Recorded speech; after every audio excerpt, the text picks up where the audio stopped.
screen with Dr. Rima and our guest on it are not there, but I have a suspicion that they're going to be able to hear them, and I will find out why it's not here. It says Skype, and Skype. How strange. Dr. Rima, I think you are live streaming. I'm so glad to be live streaming. I'm Rima Ilebo, MD. I am the medical director of the Natural Solutions Foundation, and I would like to welcome you to this edition of the Dr. Rima Truth Reports. Now, with me, as always, my co-host and co-trustee, Ralph Fusatola, JD, and we have a very special guest today with a unique and powerful history of healing. And there's a little bit of extraneous noise. I don't know whether that's from our guest, Orest or whether that's from Ralph or me. Well, here's what we'll do, Dr. Rima. I'm going to put my microphone on mute, and I want to let the folks who are listening know that they can now see you.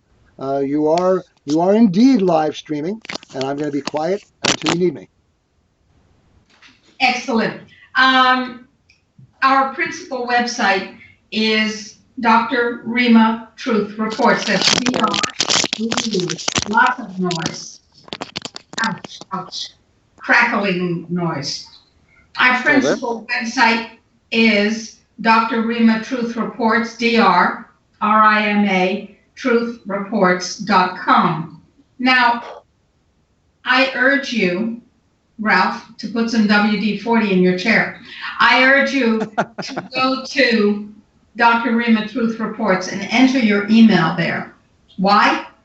Because we are providing truth, lots of truth, and you need it.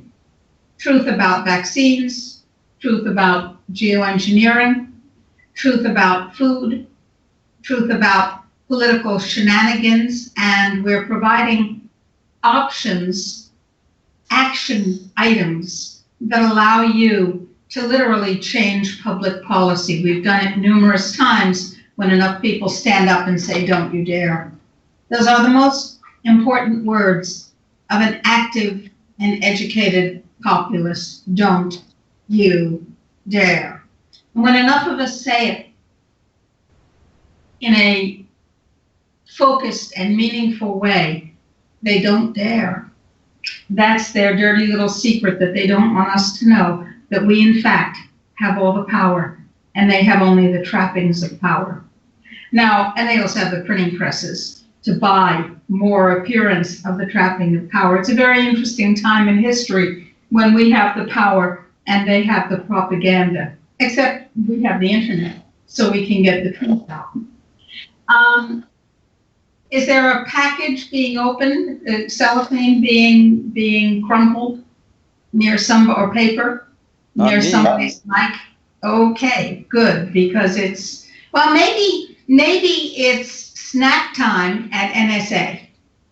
And maybe the folks who are listening need something crunchy and munchy and salty because they have a high-stress job betraying all of us. And, it gets to you and it wears out your adrenals, and people who have adrenal stress want salty, crunchy things a lot.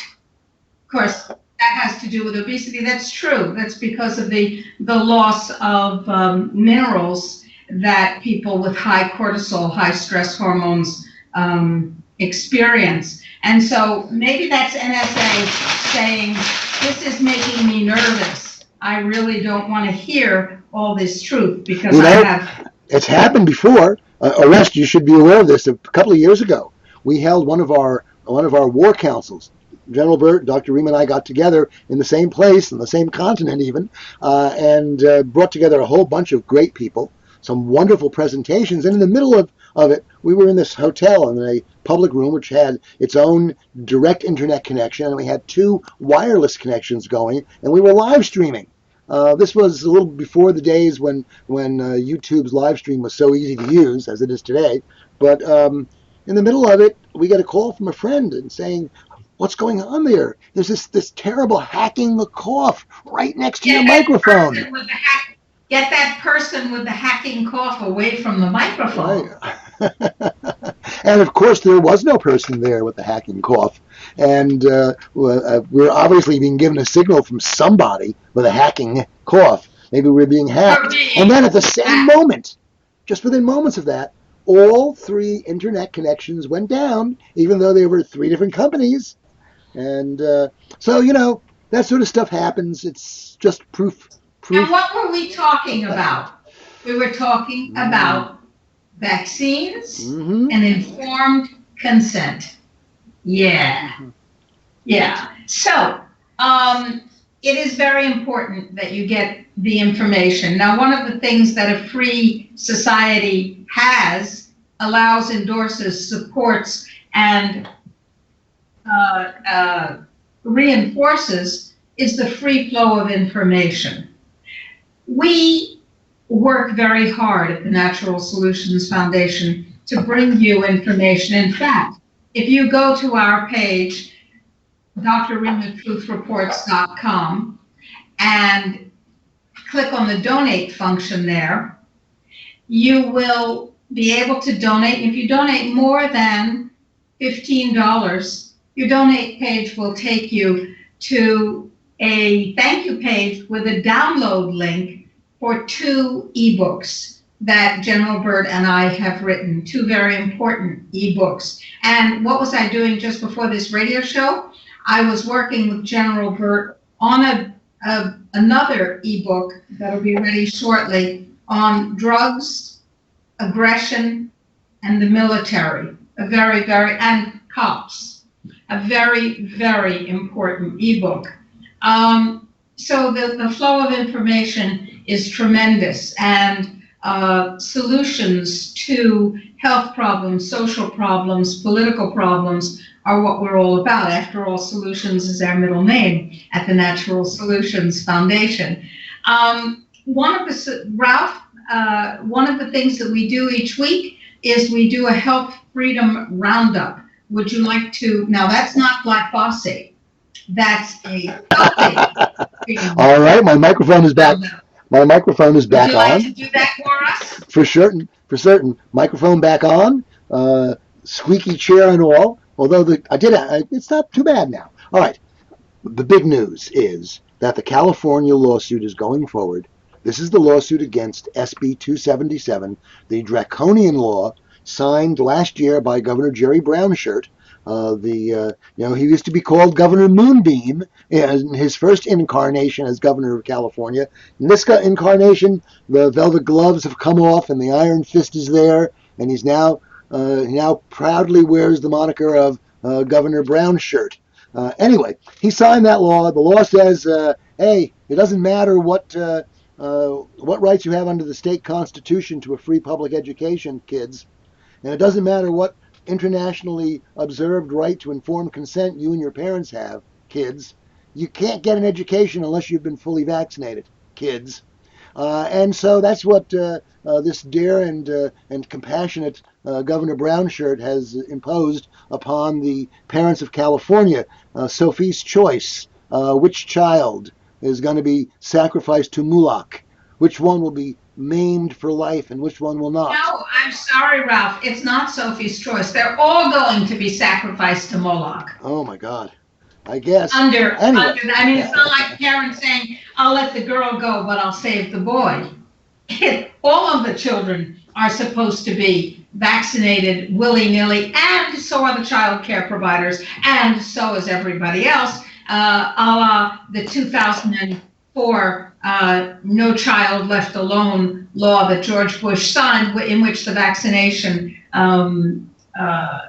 part was not activated because the time was not yet ripe.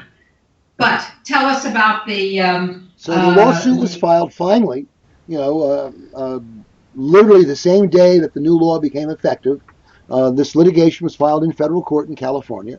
The lead attorney in it is Jim Turner, who is a wonderful lawyer we've worked with and he's represented us on occasion even. Good person. The complaint is very well written. The motion for an injunction is properly written. The case law is well cited. And the judge on August the 12th will hear a motion for a for a preliminary injunction. And because school starts about less than a month later, I believe that they will grant that injunction to maintain the status quo for there to be a proper judicial decision, because there are important rights at stake. So I'm expecting that, and I expect that will freeze the situation. And I believe that in the long run, this lawsuit will prevail. I believe that for the 5 or 6 separate proper grounds that were cited in the lawsuit, that new law has to fail. And I believe that no legislature in the United States, including the federal legislature, has the power to violate basic international principle known as the universal right of informed consent. And therefore, it is incredibly important, because they're trying to violate the universal right of informed consent, for everyone who cares about vaccine freedom to carry the Advanced Vaccine Directive, a type of living will supported by the courts and also supported by international treaty law, which overtakes, supersedes, you should excuse the expression, trumps national law.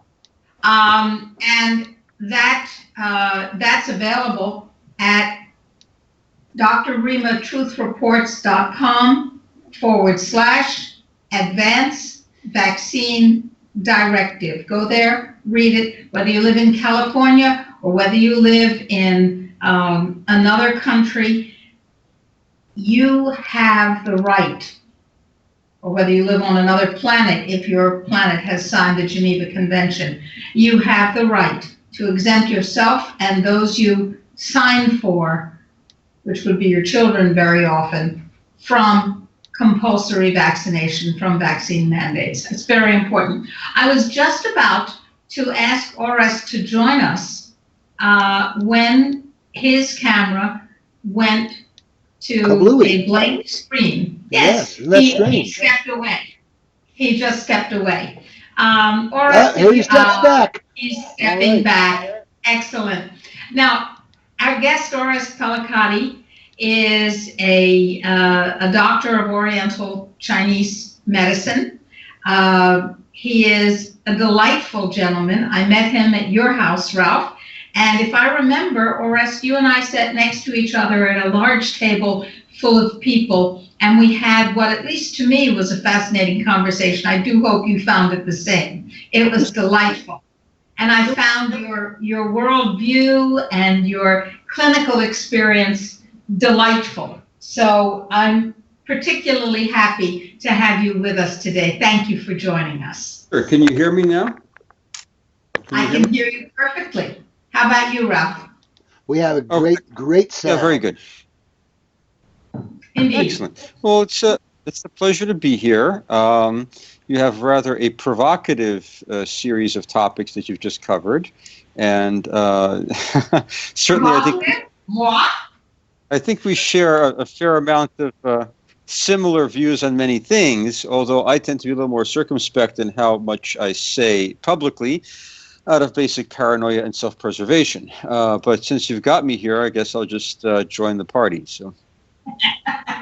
I would say so. There is no such thing as privacy any longer, Orest. You've realized we live in a surveillance state. And I wanted to add that Dr. Rima has this effect on people. They start speaking the truth as they feel it. And that's what we do here. And, I've known Orest for a long time. He is a magnificent person who really walks his talk. You folks ought to look up Old King Farm in Benson, Vermont, and see the extraordinary work he's doing there at a biodynamic preserve. And of course, he and his wonderful wife, Sue Pellicati, ran the Aloha Center in New Jersey for a long, long time, and a lot of people were helped in that setting. So I find this a wonderful opportunity to hear from someone I really like hearing from. So I'm going to be quiet and listen. Orest, tell us about your personal path, your clinical trajectory, and how you got here, sitting in front of this camera, about to say things you don't usually say in public. Well, it's quite a long story. I was born in the middle of the 20th century in the United States. My parents were immigrants post-World War II. So they came from Eastern Europe, and actually it was extended family, so I grew up with my grandparents on my mother's side. And they came from a part of Europe that, let's see, my mom was born in Romania. My father was born in Poland. They're both Ukrainian. Their borders changed because the World War II happened, where you had basically the Germans came in. First the Russians came in, then the Germans came in, and the Russians came again. I mean, like all hell broke loose. So as a young child, I heard a lot about history, geography, politics, how there are things like thought police and repressive societies, and that propaganda is very common, and that one should really have a good education and a critical mind, because not everything you see in media is true, and things change, and the world is less rigid than we'd like to think. It's actually quite fluid, and unfortunately it also means it's fluid in terms of like a hall of mirrors, like who's playing who for what purpose.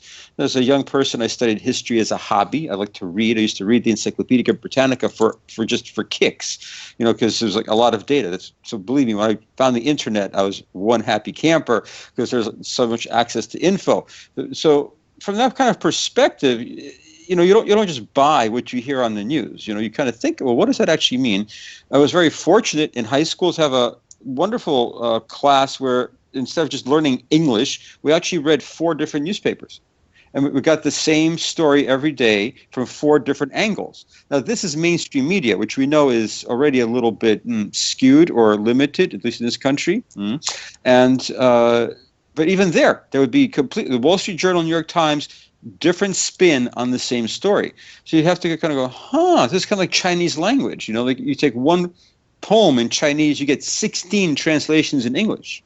And some of them are rather different, one from the other, and many are very similar, but they're not the same. There's 16 distinct translations of one short poem. So it's like that. The media gives us all kinds of data. How much of that is true? How much of it is significant? What does it actually mean? And are there agendas? So these kinds of thoughts are always in my mind.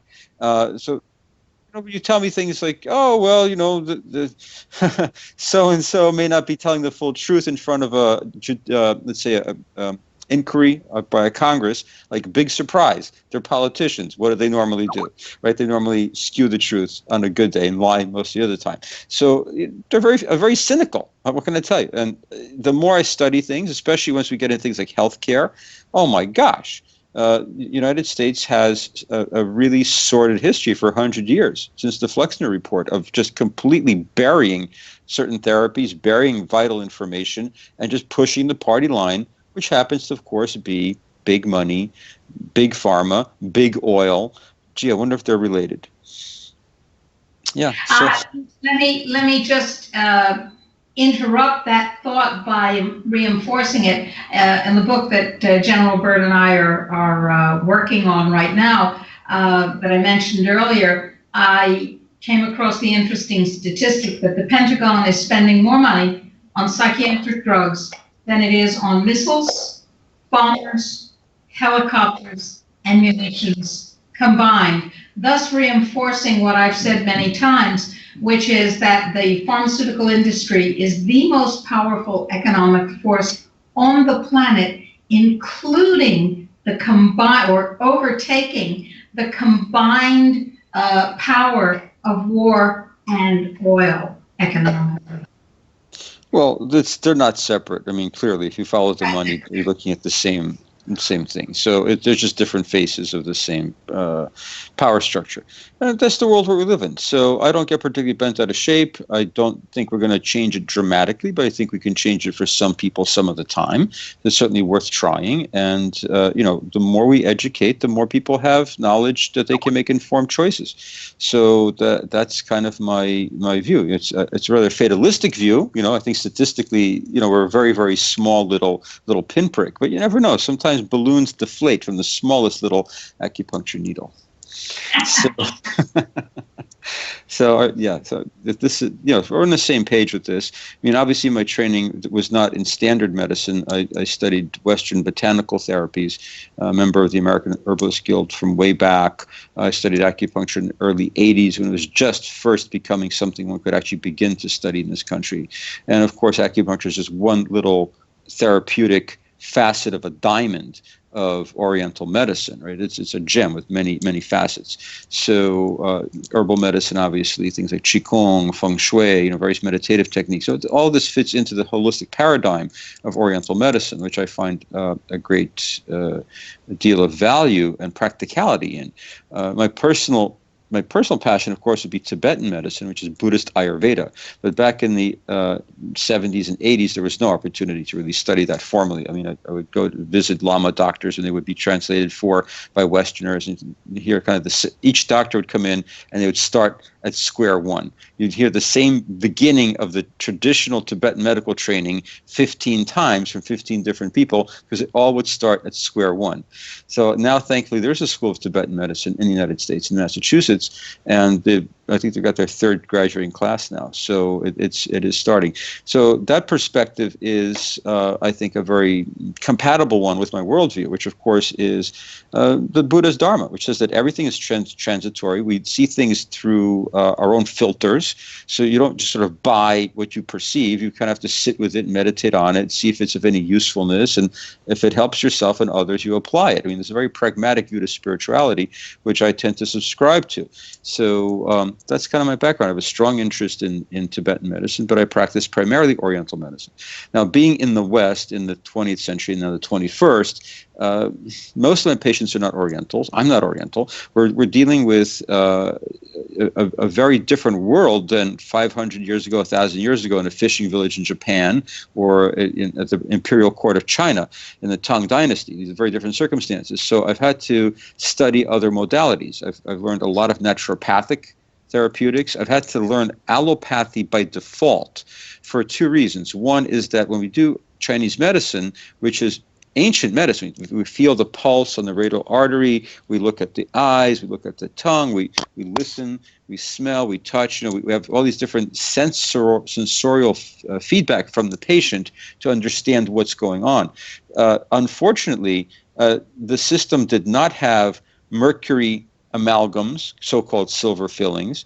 There was no electromagnetic smog. There were no ubiquitous inoculations. There were no chemicals, hundreds of them in the food chain. There were no hormonal mimetics or actual hormones in the food chain. So all these factors throw the body off kilter. So how do you read that body using thousands of year old technology?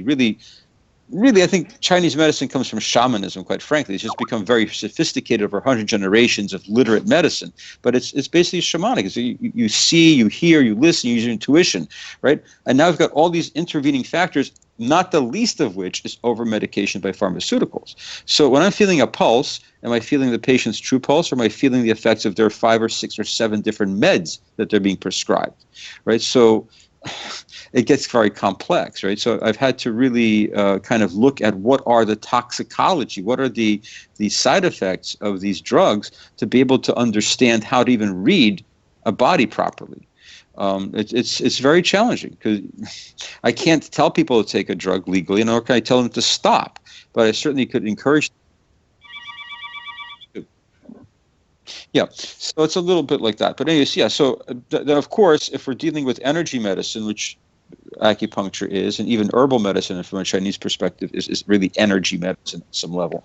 The way one understands how these substances work in a human body. And we look at the human body, not just the physical body, there's emotions, there's energetics, okay, there are thought forms. Your intellect is part of who you are, right? Even your spirit is part of who you are. So we're looking at a broad spectrum of a human being in a context of a family, of a community, of an ecology. So it's a highly holistic approach from the get-go. And there are all these factors that muddy the waters. So one has to kind of look at, okay, how does one address some of these things of toxicology, mineral deficiencies, breakdowns in enzyme pathways, a host of insults that we're exposed to on a regular basis. We think it's normal. So what I found, because we're in a litigious society, Ralph, pardon me, but I have not a stellar opinion of some of your colleagues in the legal profession. People tend to get sued for trivial things, right? So if I tell someone to take a simple herb to help them, right, they may actually have a healing response, or they may have a cumulative reaction from their drug, but guess who's going to get blamed for doing something? Oh, the person who gave them peppermint tea. So I really started to study homeopathy, because homeopathy, by conventional science as it's taught in the United States, is of course a placebo, right? There's nothing there chemically, therefore it cannot work. So you can't get sued for homeopathic. But we do know that homeopathy being informational, and the universe is built out of information. Okay, this goes back to the Greeks, and the whole idea of Neoplatonism. It just goes back to all traditional systems, Ayurveda, yogic theory. The universe is built of vibration. It's mathematical. So if you're going to give information in a homeopathic medicine, you're going to have a response, because we are informational beings. We are energetic beings. So the homeopathy does work, and there are small studies here and there, India, Europe, and so forth, of course, show that it works on a physical level. Of course it does. But according to the FDA and other authorities of interesting motivation, these things are basically inert. So therefore, I studied homeopathy as a way to help people, especially older patients that'll come in with 12 drugs. I'll have them line up their drugs on the table, and they're taking 6 medications for the side effects of the other 6 drugs. So they're completely toxic. So I'm afraid to give them an herb.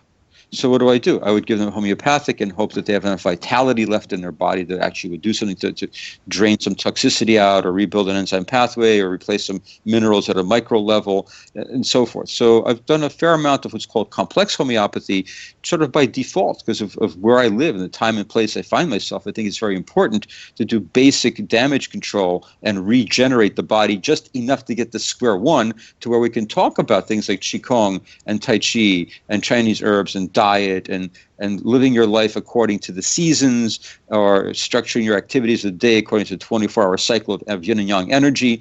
These things are wonderful. They're true. They're still valid. Even messed up as we are on this planet, they're still valid, but they're much harder to have a person get a response from a simple natural therapy, because of all these weird things we've been doing to ourselves for the last 50 or 100 years. What I hear you saying, Orest, and I agree absolutely and totally, and I know that Ralph does too, is that we have allowed ourselves to become the most contaminated group of humans that have ever lived, large group of humans that have ever lived on this planet.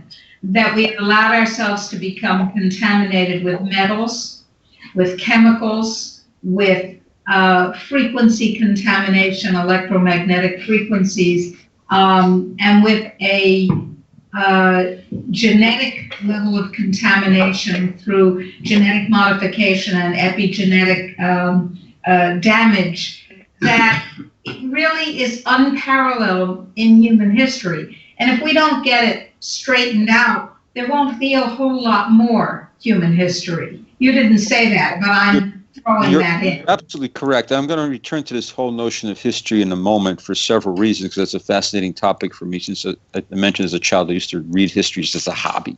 But the whole notion of genetic distortion is extremely important, and it was documented and acknowledged within Chinese medicine going back millennia.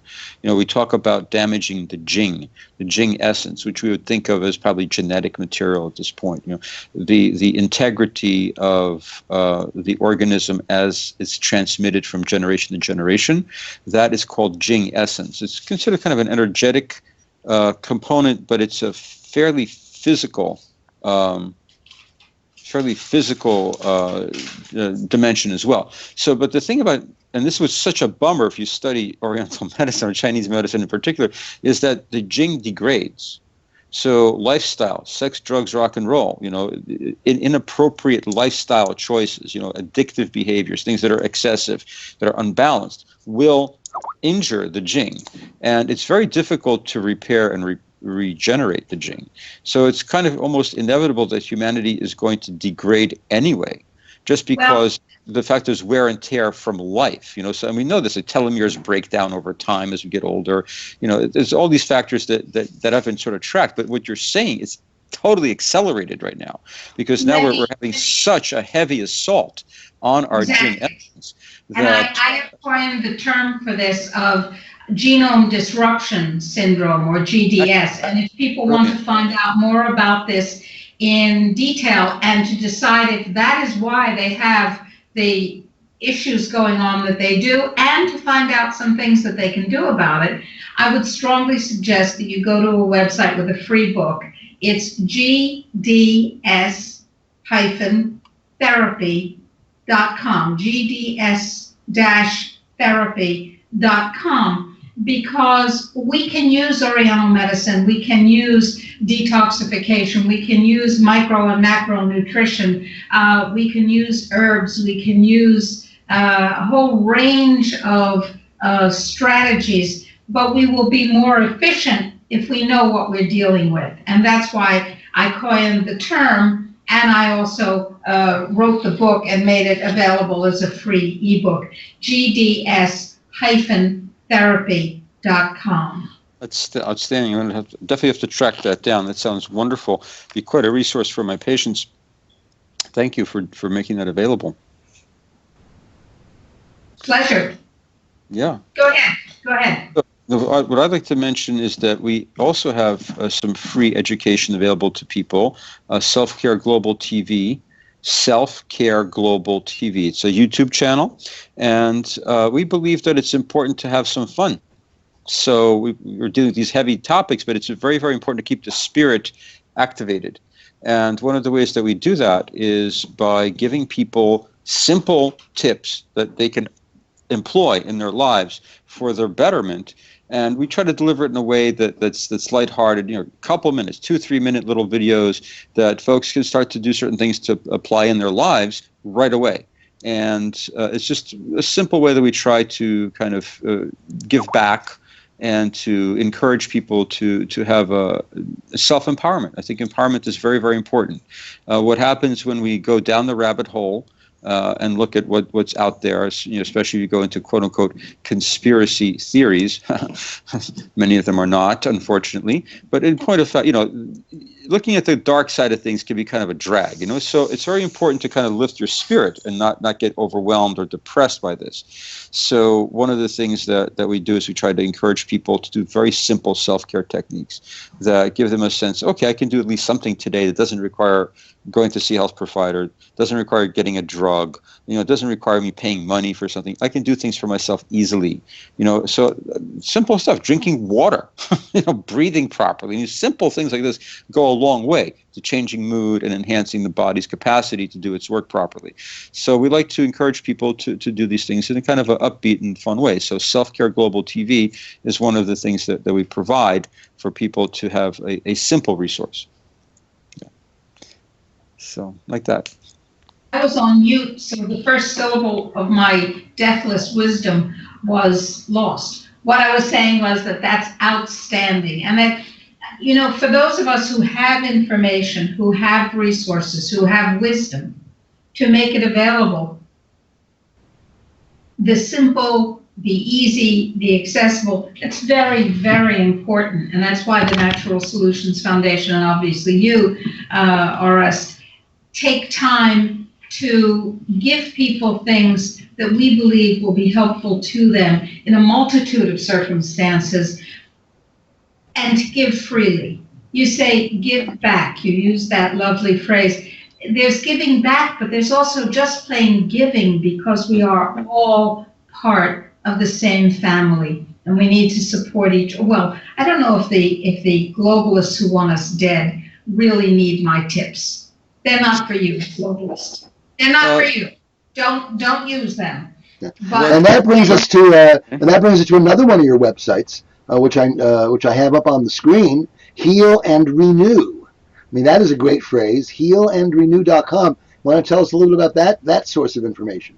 Sure. Healandrenew.com is the website for my integrated holistic medicine practice Awesome. in New Jersey. Mhm. And, I see patients 4 days a week. I also have colleagues. I have an acupuncturist. I also have a Reiki therapist. We offer aromatherapy.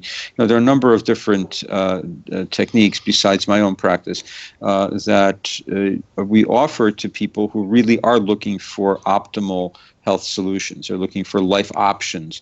I spend a lot of time educating people, which kind of works. I mean, I've had many people change their lives for the better, and I don't see them for 7 years, and then I bump into them. They go, "Oh my gosh, you changed my life," Or my wife Susan will see someone at Whole Foods, and "Oh, how's Dr. Pellicati? I haven't seen him for a while." Well, the while maybe 10 years, but they still remember how we've impacted their lives in a positive direction.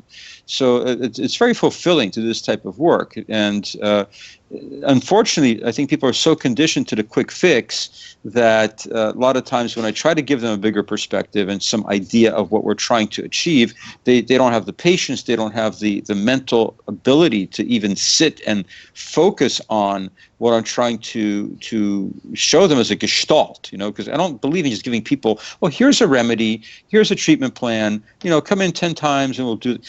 I don't work like that. I work highly individualized. And I also constantly try to give people a perspective and a context for what we're doing so that they have the empowerment to do things for themselves and their families. I mean, this is one of the reasons we're so avid in our advocacy of Young Living products, for example. It's a company that has tremendous ethical standards, a tremendous commitment for 7 generations to the future in providing alternative products, self-care products, house cleaning products, a whole slew of things that are normally noxious, toxic, and vile. We want to provide alternatives for people to be able to have toothpaste and shampoo and soap and ways to clean their house that take care of their pets, that are not going to damage the environment. I mean, years ago, I remember brushing my teeth with a tooth powder that I got at a health food store. I'm not going to give the name necessarily, but it costs 3 times more than anything else. It says homeopathic on the label, right?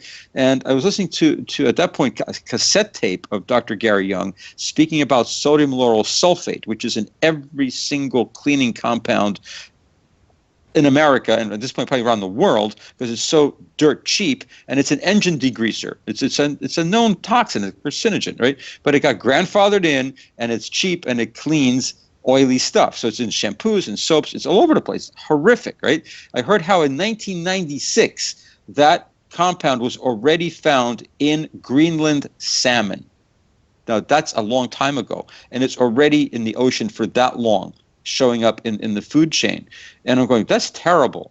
I'm so happy I'm brushing my teeth with this clean compound and not some horrible toothpaste that, even popular brands, should I say, Tom's of Maine, that got bought out, okay, that will have compromised ingredients now, okay? So, I've got this really good expensive. I'm brushing my teeth, halfway down the label, sodium lauryl sulfate.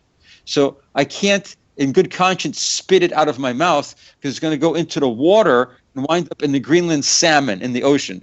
How do you dispose of this? It's just it's horrific. So I can really feel for people that are just overwhelmed. Well, I can't eat this. I can't eat that. I can't do this. I can't do that. What am I supposed to?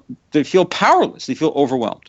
So that's why we try to educate and give people options and simple steps that they can take to enhance their well-being. Like even a little thing, make a couple little steps. Eventually, you're changing your trajectory, and over time, you're going to wind up in a better place. So true. We share your incredible enthusiasm for what tiny molecules known as essential oils can do when they get into the body and when they pass the blood-brain barrier. In fact, we had a show a couple of weeks ago on the Dr. Rima Truth Reports about the use of particular oils and indeed the aromadome, a condensing apparatus to form a tent over you so that you get more of the oils. And we have a website that I would like to share with people, and that is www.nsfoils.com. NSF, of course, stands for Natural Solutions Foundation, and oils is what we're about to talk about, nsfoils.com. Now, you have many non-drug modalities at your fingertips, Orest, and our guest is Orest Kalikati, who is an experienced and wide-ranging healer and biodynamic farmer. I want to talk to you about that in a little bit.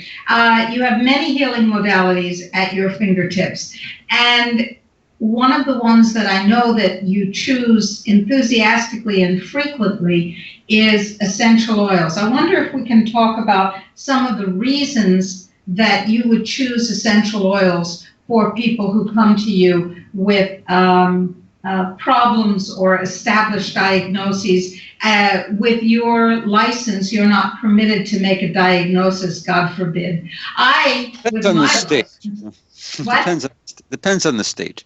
But yeah, in New Jersey, yeah, I don't give diagnoses. I do give an energetic evaluation based on the differential diagnosis based on Oriental medical principles rather than biomedical principles. Right. So we do expect something from a physician. So a person has been checked out.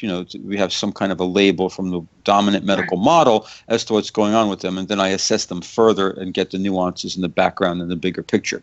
Yeah. So you get prepared to actually help them in that way. But my point was that as a licensed physician, I can give people diagnoses. When somebody comes to you with a diagnosis of arthritis, pain, asthma, autism, cardiovascular disease, reflex sympathetic dystrophy, take your pick.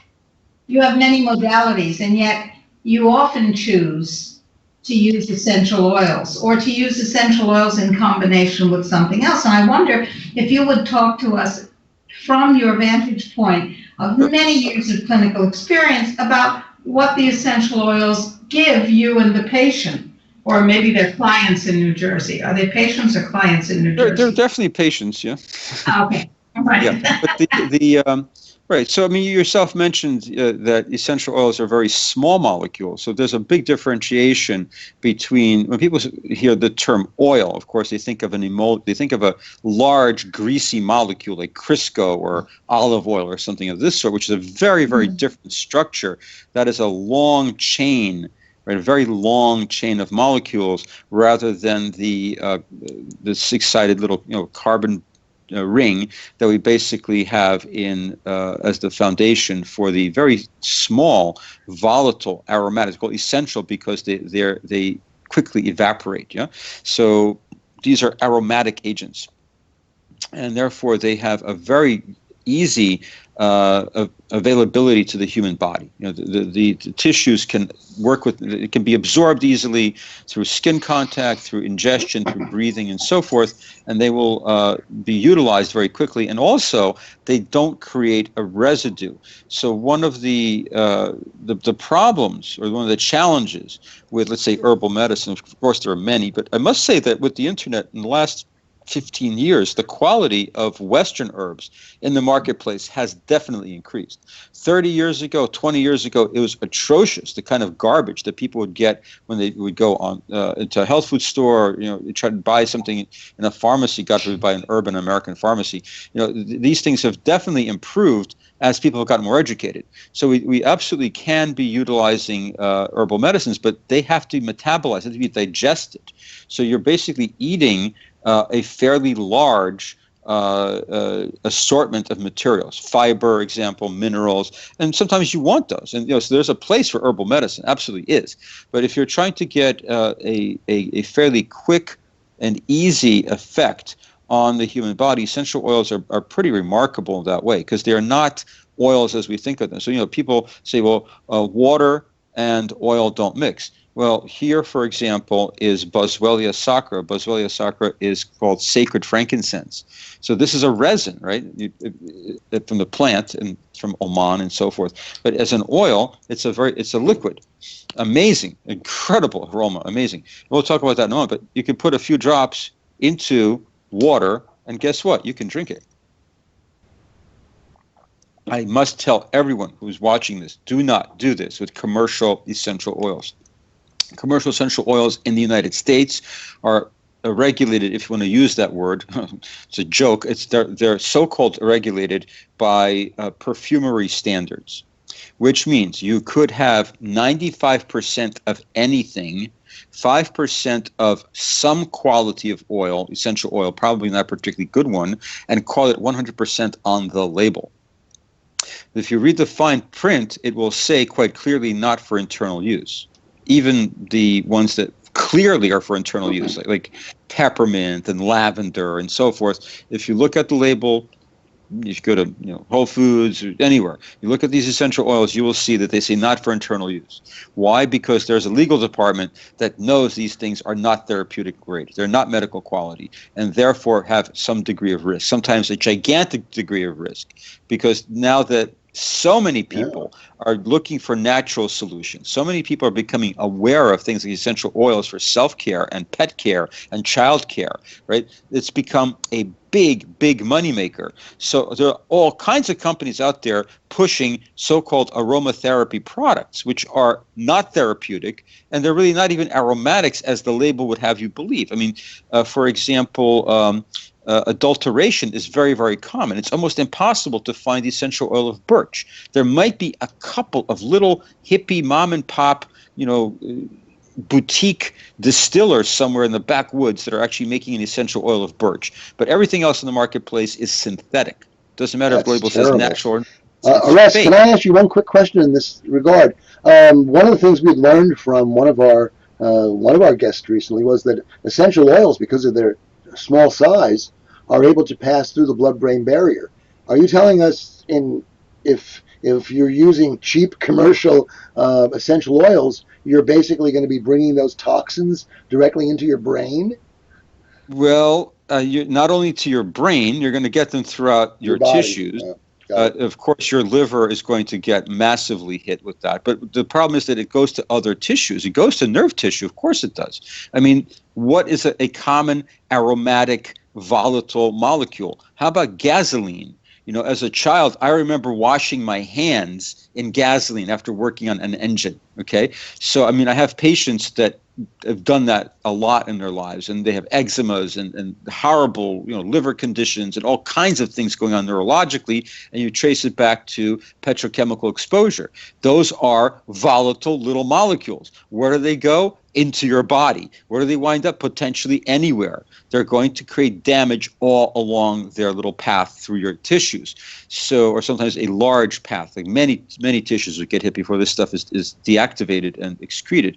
So yeah, it's extremely dangerous. Having solvents, I mean, you could have a perfectly legitimate plant. It's the correct plant. As an herbalist, the first thing you look at is the Latin, because call it something snake root. There's 12 different plants that have that common name, right? So what are we looking at? We're looking at the Latin name. So hopefully you got the right plant, the right, subvarietal of that. Lavender, lavandin. They both smell the same. They are radically different as far as chemotype. They have different actions in the body. So you have to get the right stuff. It has to be grown organically. It has to be grown harvested in the right conditions, right? It has to be distilled in the right way. So let's say even you got everything is kosher, and then what they do, they clean the alembic. They clean the chamber, the distillation chamber, with some kind of nasty commercial solvents. You know what I'm saying? So you're going to get like residual, potentially nasty things into your body. I'm sure many of the listeners are aware of looking at a label which will say, for example, gluten-free, but made in a facility with nuts or soy, right? Because these are common allergens. So we're talking about a company that's making a bread, okay, but that using a facility where somewhere in that factory, in that kitchen, there might have been soy or some kind of seeds or nuts used that someone could have an allergic reaction to. It doesn't take much of a noxious substance to trigger a severe cascade of responses in the human body. So yeah, you got to watch out for nasty stuff. And it doesn't take much poison to be poisonous to us. So yeah, it's a real problem. Unlike the herbal situation, which has changed in the last 15 years, I've seen a dramatic improvement in Westerns, echinacea, things like that, a tincture of oats, right, that you get in a health food store. The quality of those materials has definitely improved in the last 15 years. But The essential oils are still back 20, 30 years ago, where there's really no regulation to speak of, except as a perfumery law. I mean, you could put lead on your face, and that's allowed under perfumery laws. You know what I'm saying? There's no regulation. Technically there is, but in point of fact there really isn't, because the standards are just so inferior.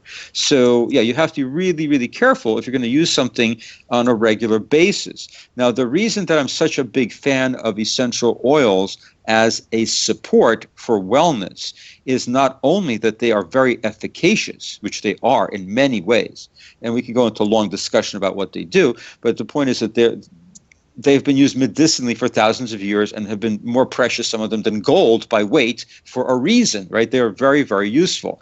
But the main thing about this is that they're useful as self-care.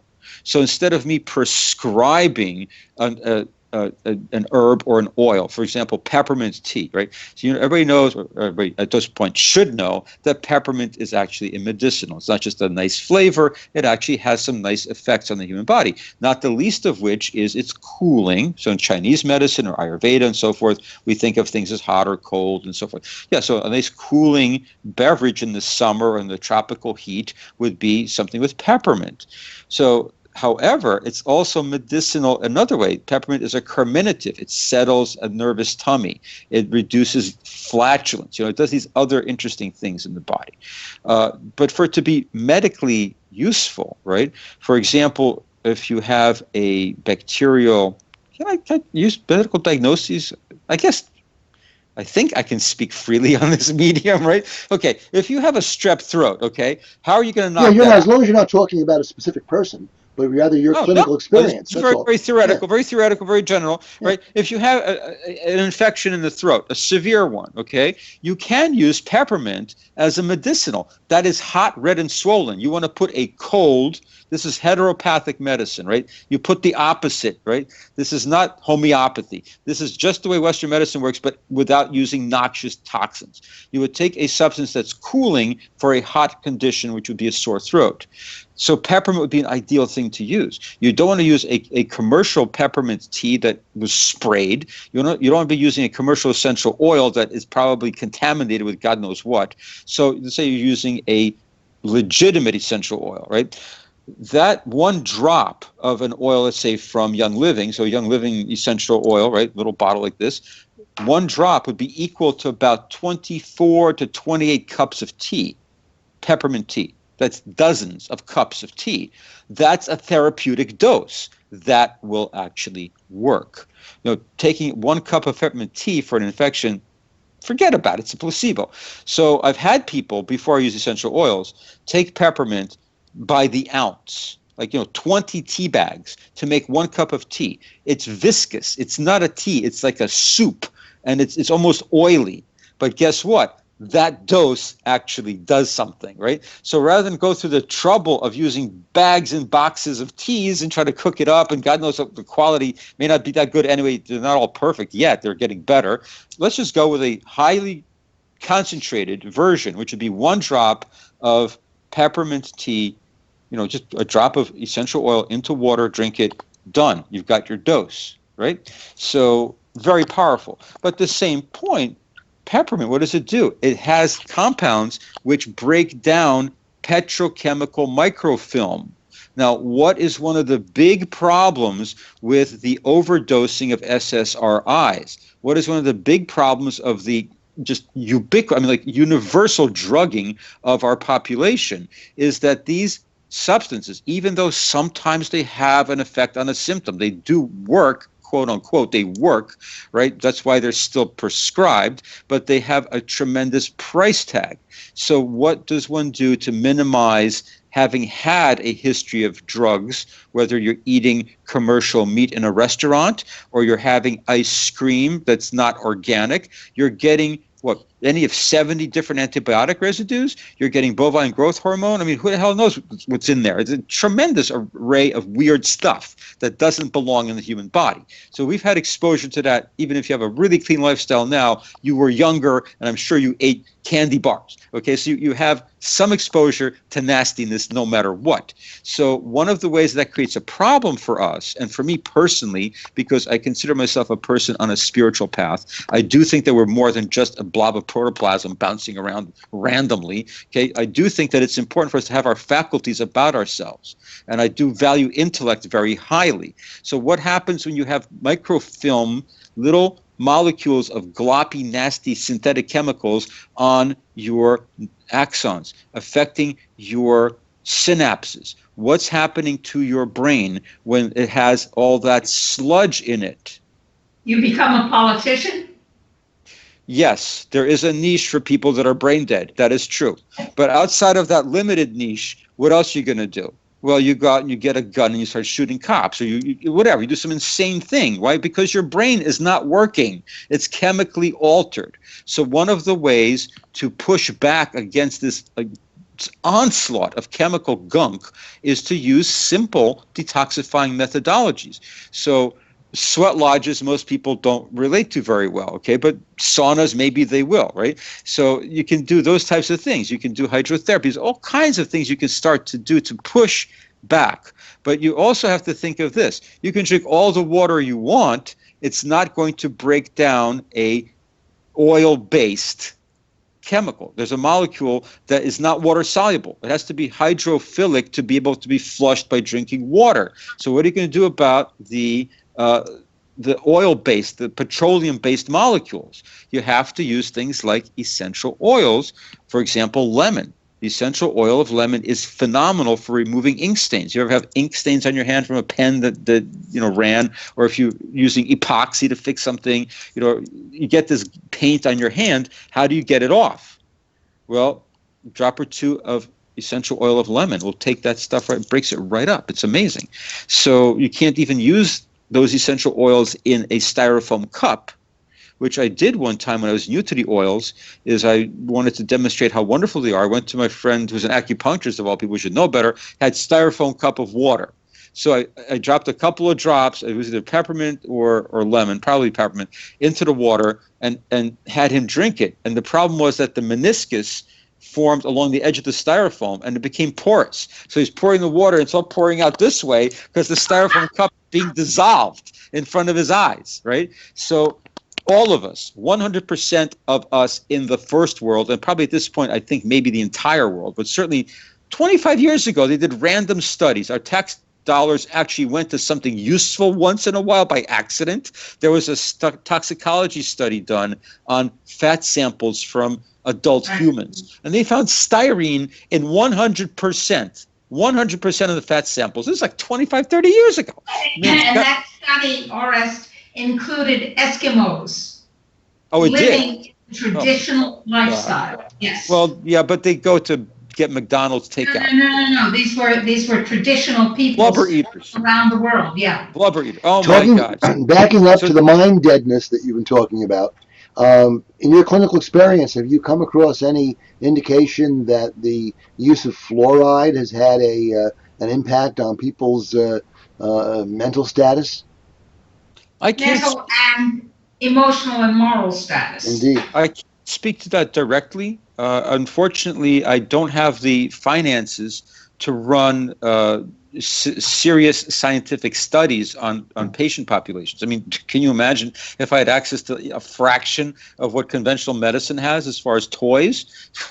We'd be looking at some mighty interesting interconnections, right?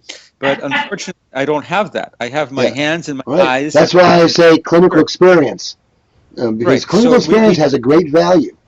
Yeah. It certainly does. Trust me, I know this. Yeah. But the point is that I cannot, say with certitude what particular noxious substance created what particular aberrated behavior or deficit in a person's life. Okay, it's very difficult to make that statement. And quite frankly, it's impossible because we are multidimensional, we're multifactorial in multiple dimensions, right? So you can't isolate one variable. I mean, you could try, and it's kind of interesting, and I do look at research studies. I mean, I don't discount science at all. I love science. I would like it to actually be practiced more as a objective field of human study and not as a religion, because what we have in this primarily right now is state-sponsored scientism.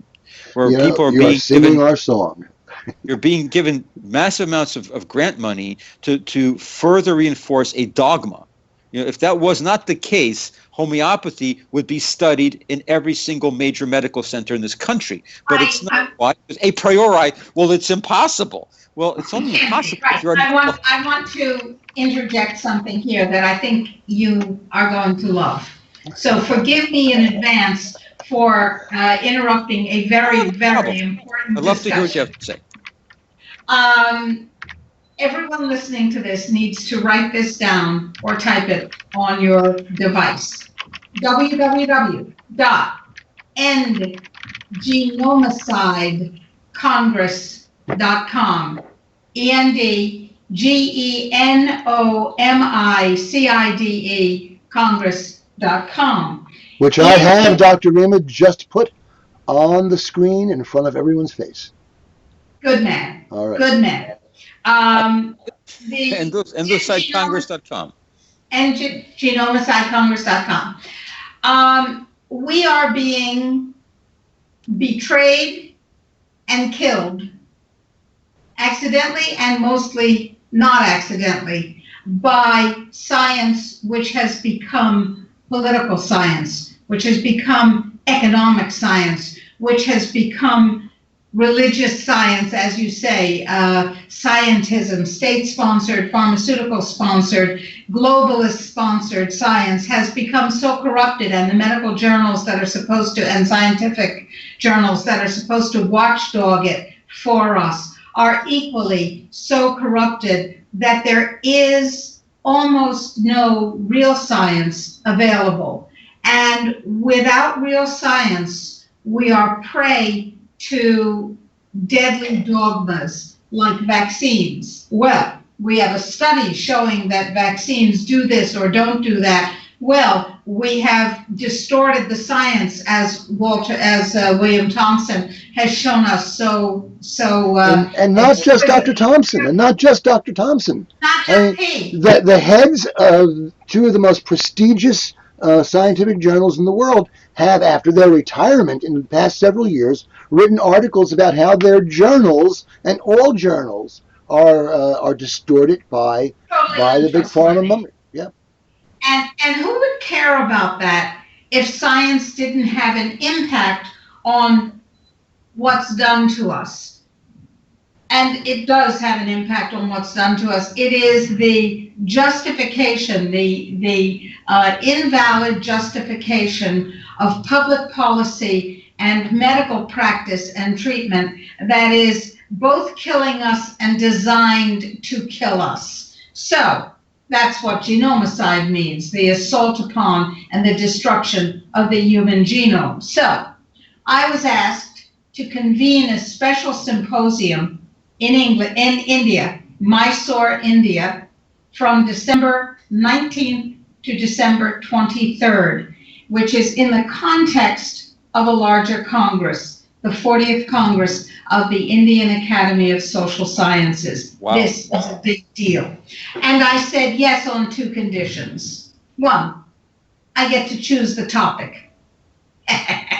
Two, and I said, and you know that I will choose a topic that speaks directly to the heart of the depopulation and genocide issue. They said, yes, we know, that's why we asked you. And two, we make it international so that people can attend either in person or they can attend electronically. I will be in Mysore. Ralph will be in New Jersey. Orest, I hope you'll come to Mysore and present, but if not, then I hope you'll present electronically. This is 25 hours of scientists, public policy people, healthcare people, physicists, engineers, identifying the basic problems and solving the basic problems. Now, the name of the Congress is Reclaiming Science. Oh, my God. Preventing and Reversing Genomicide. Thank you. That's where the power is. We need to take back not only the fact that we have our power, but we need to take back science. We need to know who funds every single study. We need to know who owns the data, because if a company like Merck or Wyeth or Pfizer owns the data, they will distort it or bury it if they don't like it. And we need to reclaim the journals or kill them all and just use the internet. Well, it's amazing what you're saying. I would love to go to Mysore. I always go to northern India, but why not go a little further south? That might be nice. I'll see what we can do. This whole idea of reclaiming science, I think, is crucial. I think it's fundamental, and I totally support this. I mean, if I were asked to present, I probably would say something. I just did. Yeah. So. Have somebody send me an invite, okay? And I'll put it on my schedule. But speaking of schedule, I have to get off the phone shortly because I have another meeting right now. But what I wanted to say about pharmaceutical companies owning the research, heck with that. They're trying to own the genes, which to me is the ultimate abomination. How can some corporation own life forms? I mean, those are some of the social issues, the moral, ethical, spiritual, social issues. It's worse than that. If their gene invades my genome, they are, without my permission, they are trespassing something upon which I have a legally defined interest. Yeah, we know about this. My background is Ukrainian, so we're dealing with people like Putin, so like, oh yeah, we'll just invade your country and blame it on you. So I mean, yeah, I know how that goes. And so I want to mount a suit against the invaders of my genome because they don't have my permission, and they've invaded my property and damaged it. So you want to put a sign up, no trespassing. I do not give informed consent. I love this. And it is true. That's informed consent again, isn't it? Off the phone. I love this conversation, and I'm getting the strange impression that you might have some radical views. No, not I. Orest, we would invite you back again. We would love to invite you back again to continue the discussion. The program is normally a 2-hour program. We understand that you have other things to do. Dr. Rima and I are going to continue talking, and you certainly are invited back. I think next week we have Dr. Vera Shriver on. Shriver, and a week after that we're going to have a handful of millennials on talking about the question of, where are the millennials?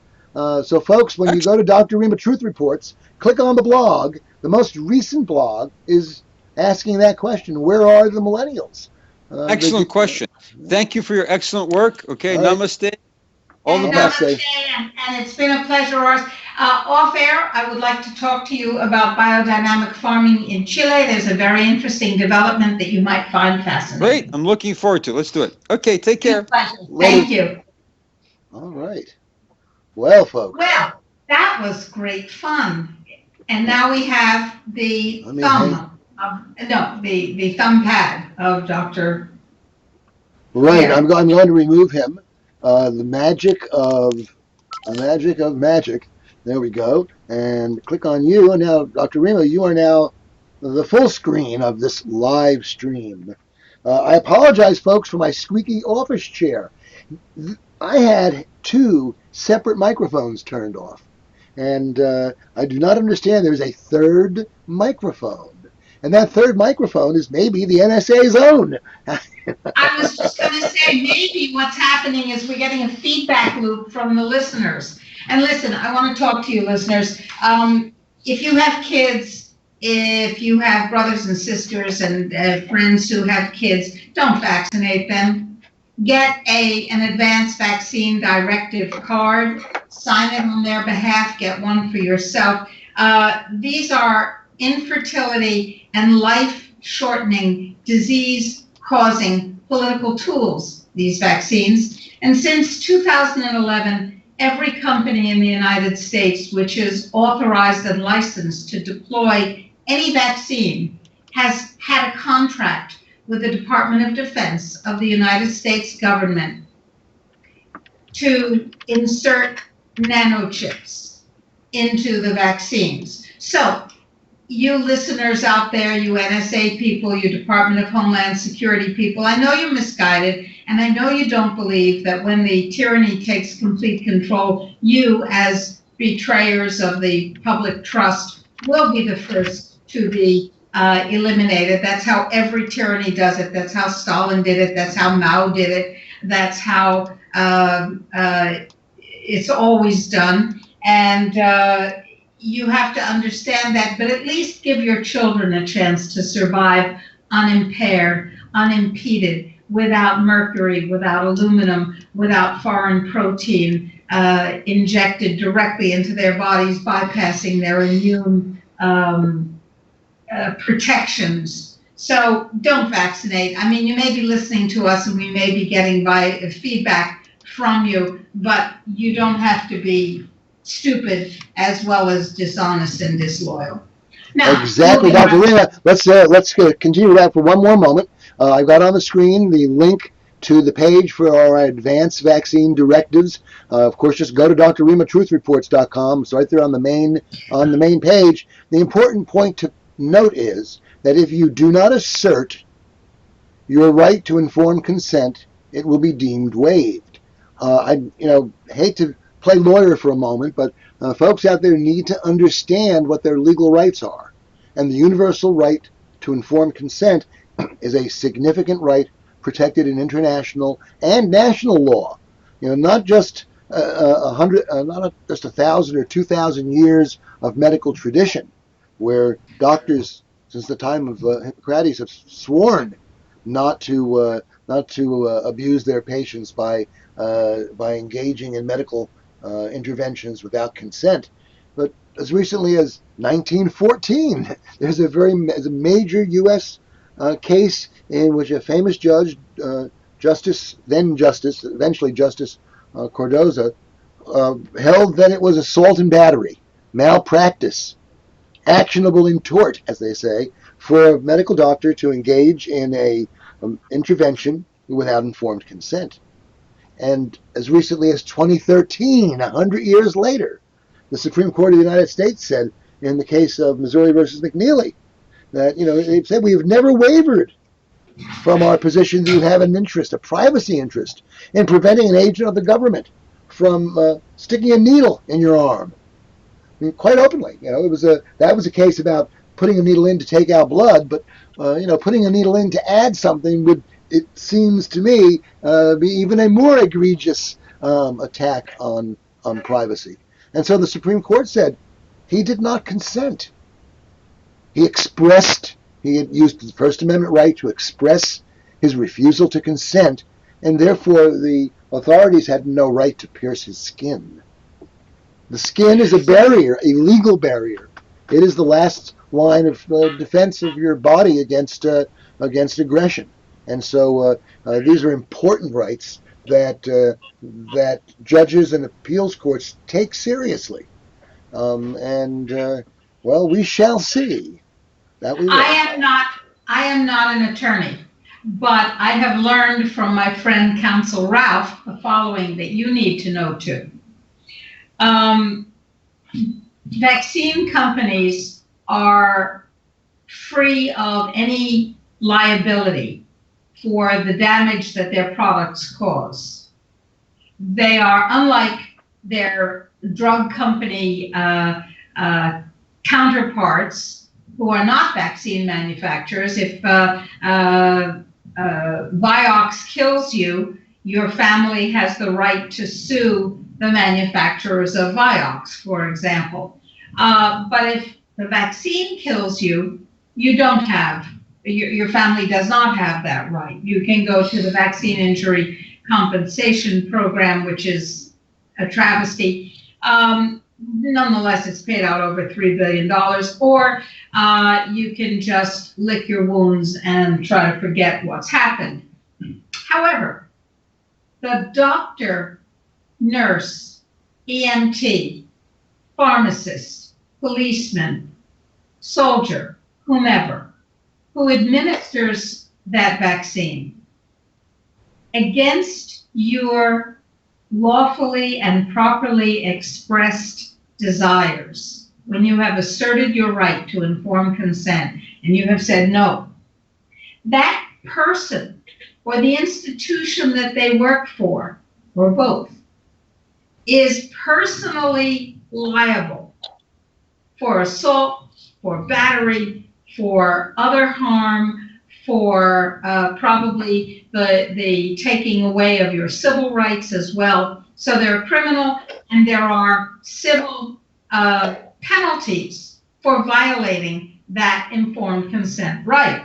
That's what's true when you properly assert your informed consent right. And that's why the Advanced Vaccine Directive card is so important. Now, you may say, well, that's great if that chair is with us. You may say, you can say her. You may say that's great if you live in the US, but I live in Canada, Australia, New Zealand, Greenland, doesn't matter. If your country has signed the Geneva Convention and 126 countries have signed and ratified it, then this protection that we're talking about is yours if you assert it.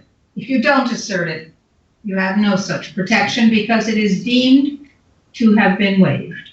Your silence is your acceptance. And this is something.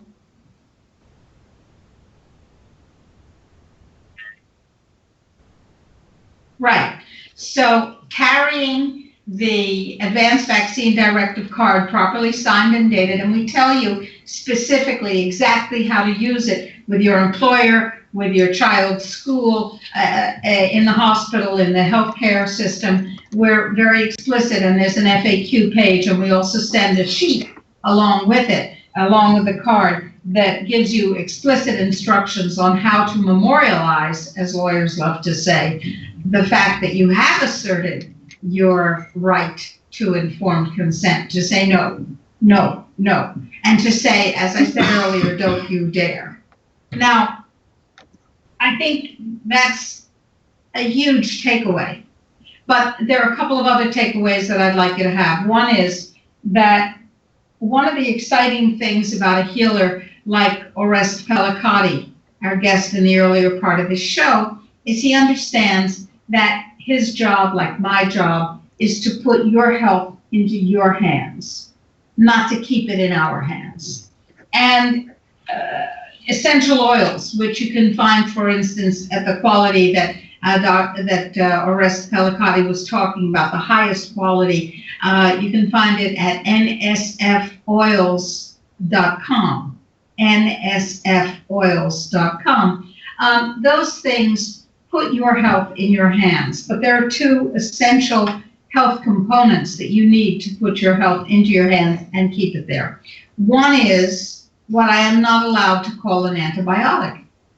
I legally can't tell you it's an antibiotic because that's a phrase reserved for pharmaceuticals. And this is not a pharmaceutical, it's a nutrient.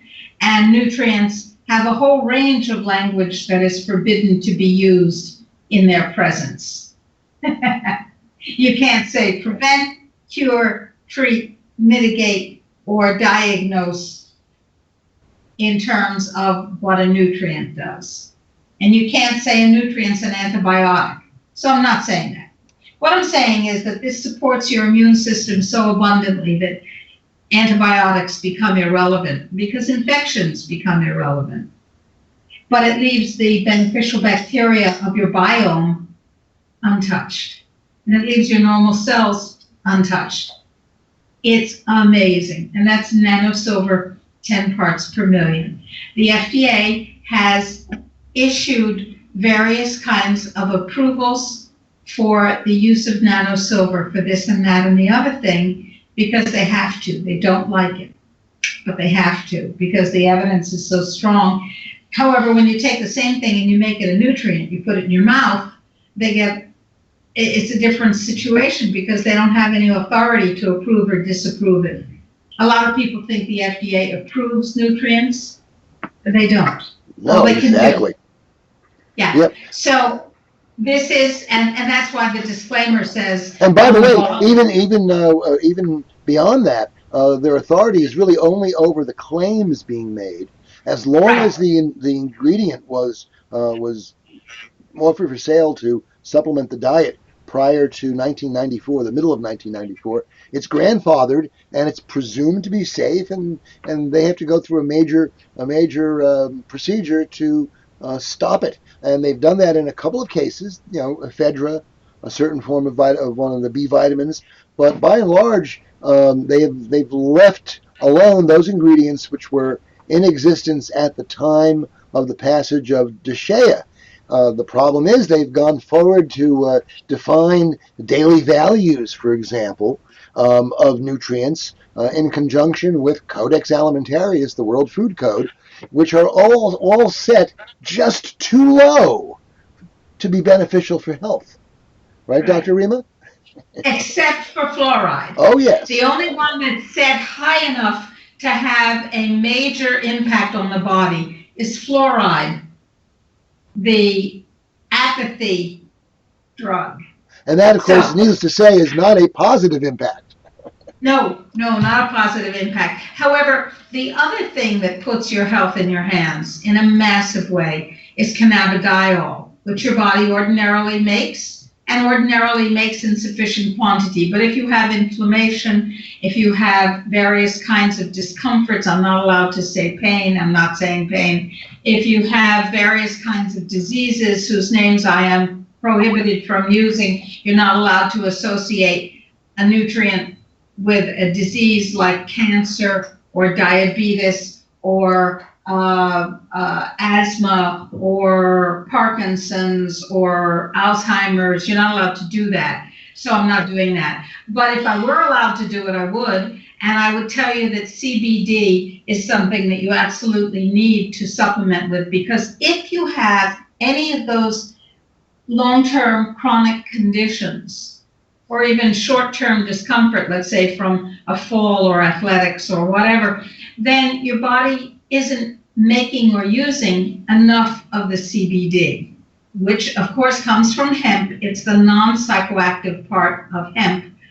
When it's from outside your body, it is a non-psychoactive chemical, that molecule that your body makes ordinarily. Now, it is my contention that what I have called the holy grail of natural health, CBD, and this universal immune support, nanosilver 10 parts per million together, would make it possible for people to have in their hands what they need to eliminate approximately 95% of the drug use that we have killing us in this world. And then with essential oils and nutrients to go along, and herbs to go along with that, now we have a health program that works and that takes the power out of the hands of the corporate globalists and puts it squarely where it belongs, in your hands.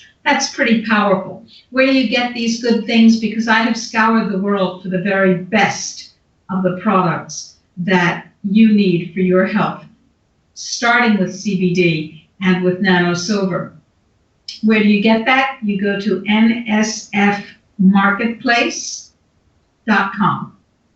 You take a look. It's a simple site. It's an easy site to use, and it gives you the opportunity to have things that I personally use, that Ralph uses, that General Burt uses, and that I personally, as a physician, can recommend. I'm willing to have my name on these products because I do recommend them. Ralph, we have some typing going on. Maybe you're putting up the links. Yeah, good. So this is of enormous importance. Now, I want to talk a little bit about the millennials. If you have a millennial, if you are a millennial, if you can reach a millennial, I think we need to focus on the fact that millennials have been handed a very, very bad deck of cards. Very bad deck of cards. Now, you have a millennial son, don't you, Ralph? Yes, I do. And your millennial son, yeah, I'm sorry. Yeah, he's typical of his group, and we've had this group of young men and young ladies who all went to the local regional high school out here in rural Northwest New Jersey together. They graduated in 2007, and they've all kept in contact in a way that before the internet generations were usually not able to. So we've seen them all and see them fairly regularly still, even though they're all scattered and they seem to all come crossing back to home base. And they are very intelligent. They in many ways very sophisticated group of people because they've been exposed to information on levels that have simply never heretofore existed. But at the same time, because of this deck they've been dealt, in which a number of serious problems like vaccine toxins and like an economy that has stopped functioning in our benefit, that's for sure, as individuals. Adding all that up, they've got a very tough situation. The greatest generation is gone. The baby boomers are retiring. The Gen X are trying to take control, if you will, and the millennials are watching it from the sidelines. It seems. It's interesting. The two tax-supported political parties nominated baby boomers.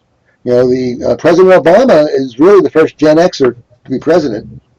I don't think you can really consider him a baby boomer. He's after that. But the two major parties bounced back a generation to the Donald and the Hillary. The Libertarian parties nominated two Gen Xers, I believe, if I understand the age groupings correctly. But I see this all as a generational flux. And of course, the group we're talking about are basically, 21 to 35, 20 to 35. That group. The 35 to 45-year-old group is having, as Dr. Rima has pointed out in the past, some severe health problems that are measurable.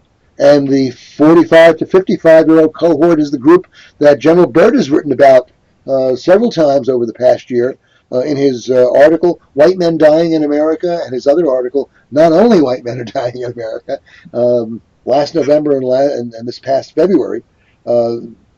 They're looking at some serious health problems coming in to those people who have been increasingly vaccinated and increasingly exposed to a toxic environment. Not toxic in the way, let's understand, Dr. Rima, when we were growing up in the 1950s, the environment was becoming toxic in many ways. I mean, the air pollution was horrendous. 50 years later, 50 years later, in some ways, some of that gross air pollution has been put under control, but the other toxins that, if you will, replaced it are much more dangerous, with Fukushima especially much more pervasive. And so it seems to me the younger you are, the more at risk you become. And that's what we're seeing. Absolutely. Absolutely. Millennials are young. They're, as we've said, they're well educated. In Canada, more than 70% of millennials have a college degree or more. That's extraordinary. In New Jersey, almost half the millennials live at home with their parents. Their jobs don't allow them to move out on their own. Millennials say very important to them to be helpful to other people. 52% of them say that the most important thing is being a good person. 30% say that the most important thing to them is having a meaningful marriage. So 52% be a good person, 30% have a meaningful marriage. We are watching a major change in fertility in the United States, aren't we? Exactly. Both timing and degree. Only 1 in 5 think that it's important to help other people in need. Oh. That's rather interesting. Only 1 in 5 think that it's important to own a home. Making a high-paying income, only 1 in 6, only 15% of millennials think that it's important to do something that brings in a lot of money. Being independent is important to less than 9% of the millennials. So that we have people who want to be nice, who 2/3 of the time don't really care about having a marriage that means anything. Sometimes they want to help others. Sometimes they want to own a home. And they don't really care about doing much that will bring them a whole lot of money. So what have we got? We've got people who are not angry about what's happening to them. This is the most medicated generation that has ever reached maturity. This is the most vaccinated generation that has ever reached maturity. This is the most indebted generation that has ever reached maturity. And very shortly, when they try to reproduce, they will find that they are the least fertile generation that has ever reached maturity. And they will find that they are also the most enslaved generation. And they are already on large amounts of medication. They accept as normal that children have asthma. They accept as normal that children have cancer. They accept as normal that children are autistic. They accept as normal that more than 50% of them were on chronic medications, more than one chronic medication during their childhood, and continue on increasing numbers of chronic medications. These things have been given to them as normal because so many of them are experiencing it. Now, they need to be told that this is not normal, and they need to be offered the opportunity to get angry. Really, really, really, really angry. There's nothing wrong with being angry if you're angry at real things and you channel your anger into real solutions. I think that's a great thing. Millennials, by and large, are not angry. Or if they're angry, they're self-medicating or doctor-medicated out of their emotions. They're drinking, they're using various drugs. They're fascinated by zombies. Fascinated by zombies. Why are they fascinated by zombies? What are they resonating with in the zombie programs and the zombie culture? Could it be an inner deadness that is familiar? I think so.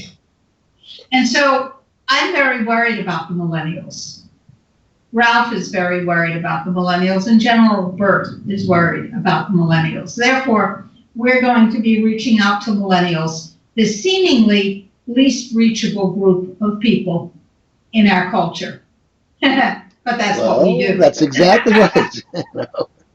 Put You the want to point of talk pressure. about the program? Yeah, put the point of pressure where it will do the most good, maybe. Yes, what we've done is we've asked a handful of millennials. We don't know how many will say yes or no. To be on live stream with us on August the 3rd on this program, Dr. Rima Truth Reports. We will also be opening up the chat widely to people to join us, and we'll be monitoring that chat, the one that's on the YouTube live stream, so that and discussing it with people as we go along, so that we have that as part of the record of the discussion. The purpose of the discussion is to listen to millennials and maybe help them express the way they've been feeling and not expressing. Maybe a symbolic opportunity, because it's only a handful rather than the millions of people who need to understand it. And maybe it's information that can go viral and help people. So I think we can do it very an interesting live stream event with multiple streams. I'm worried. I'm genuinely worried about the millennials. They are saddled with a debt that is so enormous that they probably, in very few numbers, are able to truly wrap their minds around what that debt means. They are debt slaves, and they were debt slaves before they were born.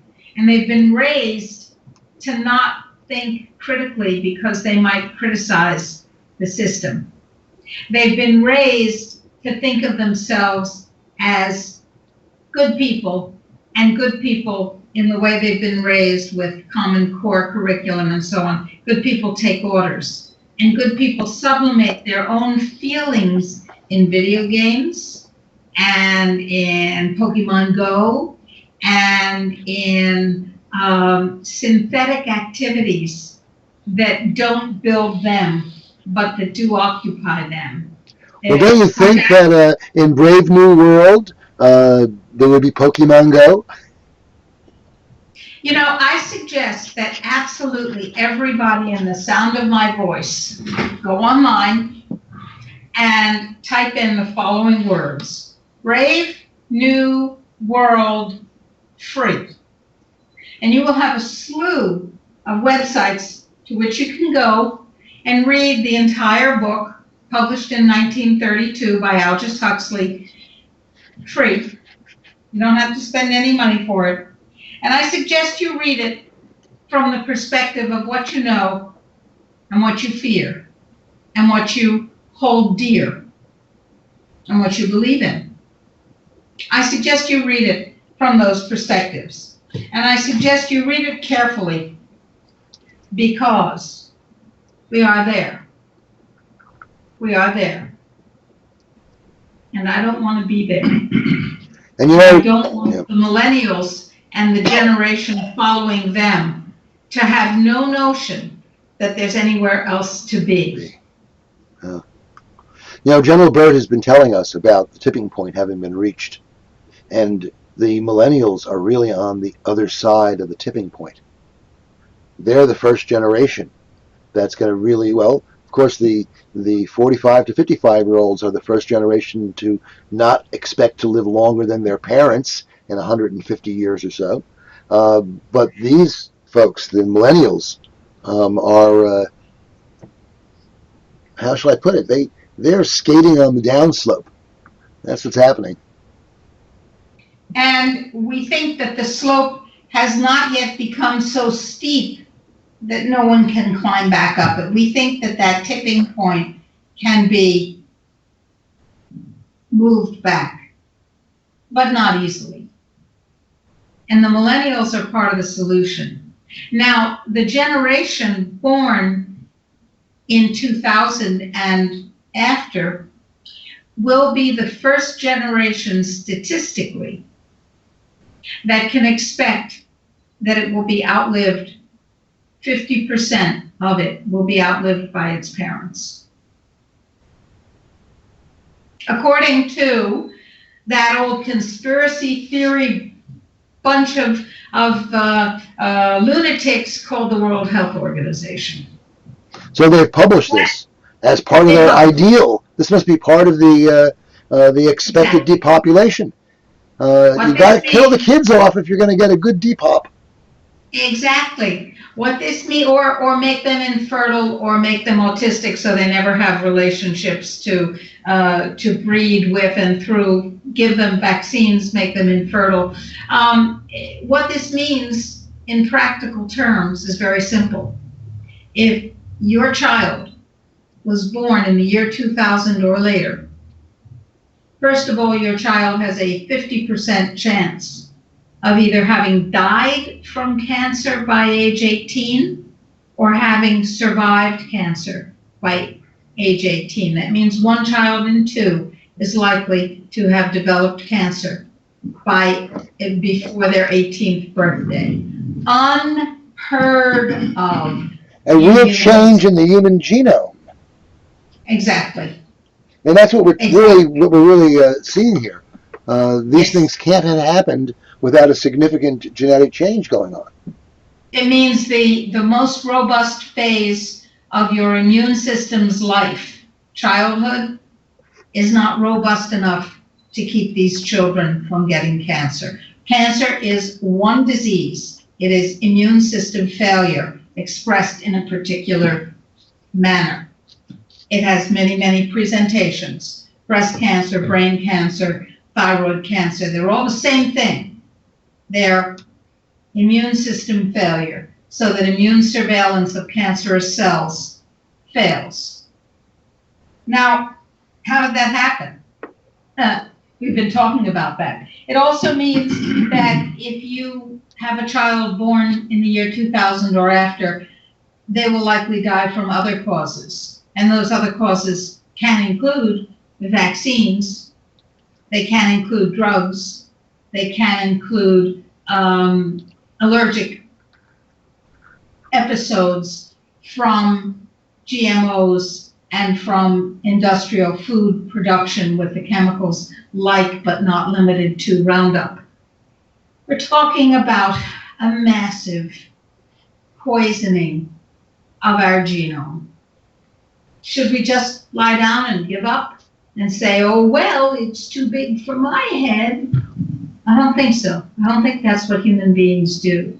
I think human beings use the skills here and here, and they put them together and they say, no, we will change this. And that's what Natural Solutions Foundation is about. And that's what our call to the millennials is about. We want you angry. We want you with us. We want your wisdom. We want your energy. We want your direction. And we want your drive. Because you're fighting on home territory. You're the army that has to defend its home. And its home is its genes. Its home is its reproductive life. Its home is its ability to make its own choices, not electronically controlled choices. And some of you millennials are awake, and the others can be awakened. I want to talk about the Vietnam War here. When I was a young person, the Vietnam War was being carried out. And some of us said, it doesn't seem right. And then more of us said, that really doesn't seem right. And the other folks said, of course it's right. The government wouldn't do it if it weren't right. And we said, yeah, but they're sending us off to die for something that doesn't make any sense, that's wrong. And the older people said, yeah, but it's your job to go die. And a whole bunch of us said, no, it's not. No, that doesn't make any sense at all. I mean, that's really nuts. And so what happened was a ragtag, disorganized, unorganized bunch of people who didn't have the internet, couldn't communicate easily with one another, phone calls were expensive, got the same idea. And in different ways, on different streets, with different rhythms and meaning, people all said the same thing, no! And they said it so effectively that the war machine collapsed. That's pretty impressive. And at first, there were just as few of us as there are angry millennials right now. So I'm very hopeful. How about you, Ralph? It is true the United States military was not defeated in the field in Vietnam. It's absolutely true. And of course, General Byrd, who I've heard in the background there, is one of the people who made sure that was true, that there was no military defeat. On the other hand, I was with you at that point, just a little bit too old to get dragged into the war. But I was there in 1967 at the raising of the Pentagon when we literally surrounded the building in a time when, today I think people would be shot if that happened. It was a different time, and I think sort of a lighthearted but serious opposition had a role. Today, it seems that the stakes are higher, even than during that war. And when you think about it, even though 50,000 Americans and who knows how many million Vietnamese died, it was a sideshow. And something like Fukushima will have an impact on humanity 1,000 times longer than not just the Vietnam War, but the Second World War, the First World War. Absolutely. All modern wars, all wars. Right. Indeed. When you consider the half-life of uranium, which is we're talking about millions and billions of years before the toxicity of a particular element like plutonium or uranium is reduced 50%. We're talking about biological half-life. Iodine-131 only has a half-life of 8 days. So in 64 days, 8 half-lives, the toxicity of that molecule in the environment is pretty much back to baseline. That's what it takes, about 8 half-lives. However, if one molecule of that stuff gets into your body, the biological half-life is years. Different. It's not 8 days. You're right. Fukushima is another level of magnitude. The worst that could happen in the Vietnam War is that you and your family could be devastated by you getting maimed or killed in the war to an American. The worst that could happen from Fukushima or from geoengineering or from chemtrailing, from vaccines, from industrial, vaccines and so on, yeah, is that the human genome can be forever changed so that humans don't exist as we know them any longer. People talk about it in my history, my memory, I know people have talked about human civilization not existing as we know it. Well, what if humans don't exist as we know them? And by the way, this is a lot of what millennials talk about. People like Ray Kurzweil is sort of a guru for that group as well. Most of the people that will be on the program on August 3rd will have been people who will have read The Singularity is Near, and a few other books that are in common. But of course, millennials don't read as much as generations before. So it's a different type of education, and some of us bemoan the lack of in-depth reading. I mean, it's nice to have Wikipedia to tell us the highlights, but if you really are a student of history, like our guest earlier, Orest Palakati says he was, you want to read the sources. I want to look at. I want to read about Charlemagne on Wikipedia, but I want to read the 2 biographies that were written by contemporaries of his, which I've done, of course, because I want to really understand where it was coming from, and that's the depth. In the years that we've been using the internet to get out information, you and General Burt and I have noticed the following.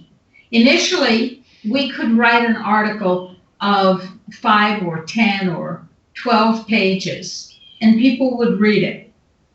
Then we had to write articles of 4 pages if we expected people to read them.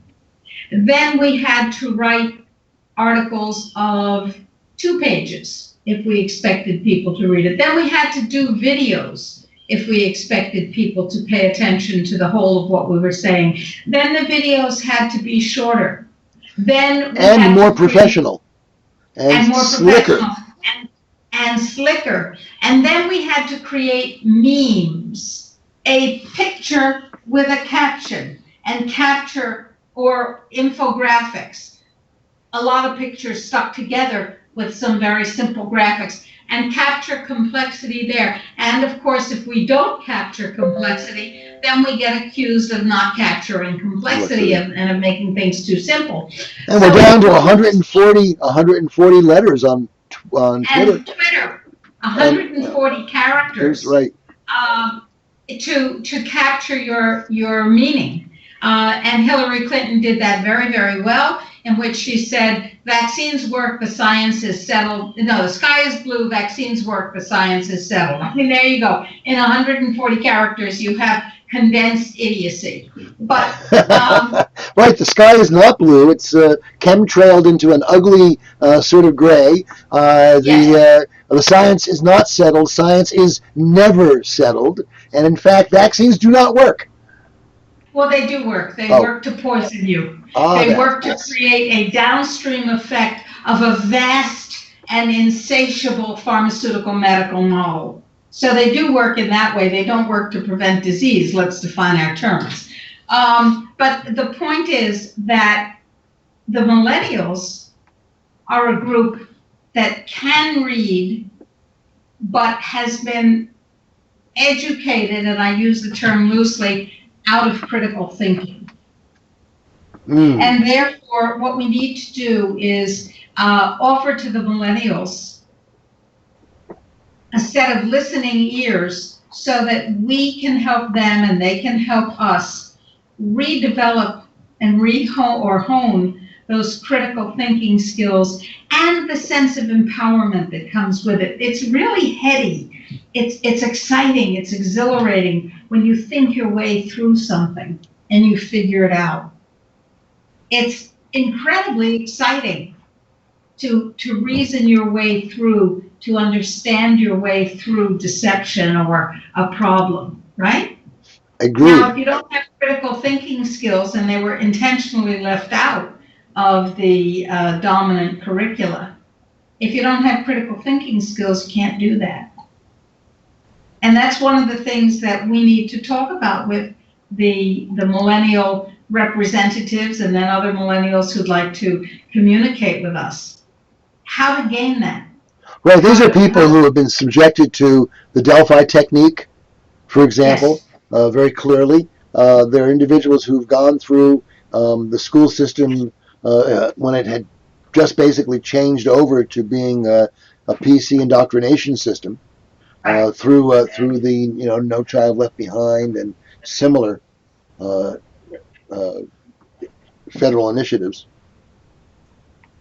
So if you're a millennial, or you have millennials around you, and you know something's not right, and there's this unease, and maybe this zombie feeling isn't quite right, it isn't quite enough, we invite you to talk with us, to listen to us, to share with us on the 3rd of August here on this live stream channel. Because like Uncle Sam, we want you, but we don't want you to send you off to die. We want you to become empowered, to shape the world the way you want it, not the way the globalists want to shape you into their world. That's very good, Dr. Rima. It is about 7 minutes before the end of the program, so we have a little time to sum up, look back at Orest Palicati. You will want him back because we didn't even begin to talk about what they're doing up at Old King Farm in Benson, Vermont, and the biodynamic organic activities there. And I'm sure that's a awesome discussion to have. Maybe what we'll do, maybe if we manage to get up there this summer, I can arrange it so that I can do the program from there with you. That'd be interesting. Try a little live streaming from location. Let's see. I think it would be lovely to talk about the difference between organic and biodynamic. Oh, yeah. By this time, pretty much everybody in the Western world knows about organic. Very few people know about biodynamic food and biodynamic farming and biodynamic principles, which are also a medical system called anthroposophic medicine. Very few people know about that. Although I must tell you, here in Chile, anthroposophic medicine is very popular. Mm-hmm. And there are a whole lot of anthroposophic doctors. So should you choose to see one of those, it's not hard. If you That's interesting. They're choosing, they use a certain group of herbal remedies, or what do they really, what is the distinguishing therapies, if you will, they offer? Well, let me give you an example. All right. Bert was having quite a lot of pain in his elbow. Now, when we were in India in 2005, he happened to mention that he was having pain in his elbow, and I mentioned it to the head of Gangaram Hospital, Sri Gangaram Hospital, which was considered to be the best hospital in India, where I was lecturing. The medical director who had invited me said, "Oh, well, let's have an MRI." We said, "Sure." And the radiologist who read it said, "Good thing you did that, because there is a fatty mass, non-malignant, growing into the elbow joint, and in a little more time it will destroy the nerve." So I said, "Well, what do we do?" And he said, he needs surgery right away, major surgery." I said, "Really?" And he said, "We can schedule it for tomorrow or the day after." And I said, "Okay." And Bert said, "Okay." And he had exquisitely good care and exquisite surgery. And the surgeon said, "I think I got it all. If I left even a microscopic piece, it will grow back." So that was 2005. 11 years later, no, 10 years later, he has pain in the same elbow again. And we said, uh-oh. So this time we went to see an anthroposophic doctor. He said, "Oh, no problem." And he took a 1 cc vial of liquid, and he drew it up into a syringe, and he injected it under Bert's skin. It was formic acid, basically a homeopathic, made from the poison glands of ants. Oh, wow. Formic acid. Yeah. And I said, "What does that do?" And the doctor said, "Pretty much everything." You see, when I had a chance to study a little more about anthroposophic medicine, I saw that Rudolf Steiner, the founder, the mystic Austrian founder, had a vision about how the forces of the earth relate to one another. Biodynamic farming comes out of that. And the fact that a great many things can be dissolved or resolved by the introduction, for instance, of a homeopathic formic acid. Now, it was kind of like magic for Bert, absolute magic. And they have a pharmacopoeia of things that relate energetically and spiritually. This is a non-allopathic method of looking at the world.